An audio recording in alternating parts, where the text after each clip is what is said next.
ये है दुनिया का अनोखा स्थान। अपनी जिज्ञासा को शांत करने के लिए देश विदेश के पर्यटक पहुंचते हैं।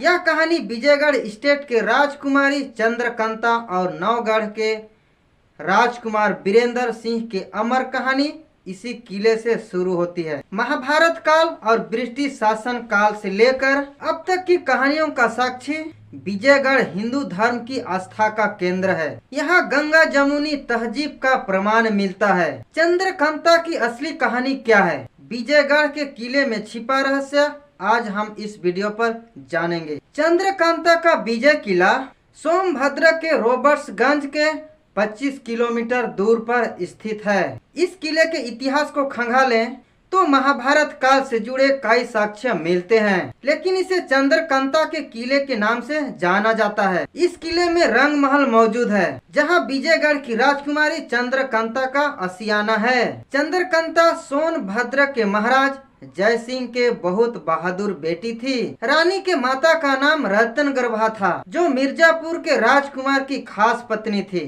कहा जाता है कि चंद्रकांता का जन्म 1938 में हुआ था। हालांकि सोनभद्र को अब मिर्जापुर के नाम से जाना जाता है, जहां राजकुमारी की प्रेम कहानी काफी लोकप्रिय है। विजयगढ़ किला उत्तर प्रदेश के सोनभद्र जिले में स्थित है। यह 4000 फीट ऊंचा है, जिसे 5वीं सदी में बनाया गया था। कोल राजाओं ने इसका निर्माण करवाया था। यह किला माऊ कला ग्राम के रॉबर्ट्सगंज चर्च मार्ग पर रॉबर्ट्सगंज से लगभग 30 किलोमीटर की दूरी पर स्थित है। इस किले का आधा क्षेत्र मैसूर की खड़ी चट्टानी पहाड़ियों से घिरा हुआ है। किले की अनूठी विशेषताएं इसमें बने गुफा चित्र, मूर्तियां, चट्टानों पर लिखे शिलालेख और 12 तालाब स्थित है। मैसूर पर्वत श्रृंखला से घिरा यह किला 400 फीट की ऊंचाई पर बना है, जिसे विजयगृह नाम से भी जाना जाता है। कई राजाओं ने इस किले पर राज किया और अपने हिसाब से निर्माण करवाया। कहा जाता है कि बड़े बड़े ऋषि मुनि यहाँ पर तपस्या करते थे। इतिहासकार के मुताबिक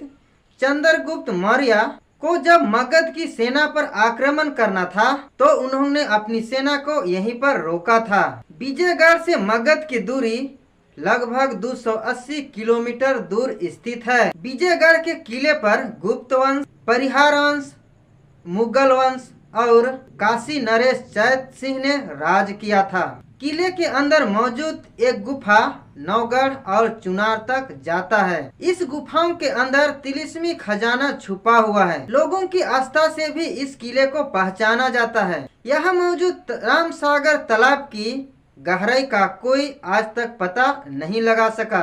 चाहे जितनी भी गर्मी हो, तालाब का पानी कभी नहीं सूखता है। अप्रैल के महीने में यहाँ मेले का आयोजन किया जाता है। यहाँ भीरान शाह बाबा की मजार भी मौजूद है। यहाँ मुस्लिम समाज के लोग दूर दूर से चादर चढ़ाने आते हैं। यहाँ कुछ गुफाएं हैं, जिसके जरिए नौगढ़ और चुनारगढ़ के किले तक पहुँचा जा सकता है। कहा जाता है कि गुफाओं का रास्ता खतरों से भरा हुआ है। यह रास्ता जो है, ये चमत्कार से ही खुलता है। विजयगढ़, नौगढ़ और चुनारगढ़ के बीच चंद्रकांता की कहानी घूमती रहती है। इस कहानी में दो साम्राज्यों के अस्मिता के बीच एक प्रेम कहानी को दर्शाया गया है, जो कि विजयगढ़ की राजकुमारी चंद्रकांता और नौगढ़ के राजकुमार बीरेंद्र सिंह की है। मीरा सागर और राम सागर के तालाबों के बीच चंद्रकांता का महल मौजूद है, जिसे रंग महल भी कहा जाता है। इस वक्त पूरे किले खंडहर में तब्दील हो गया है।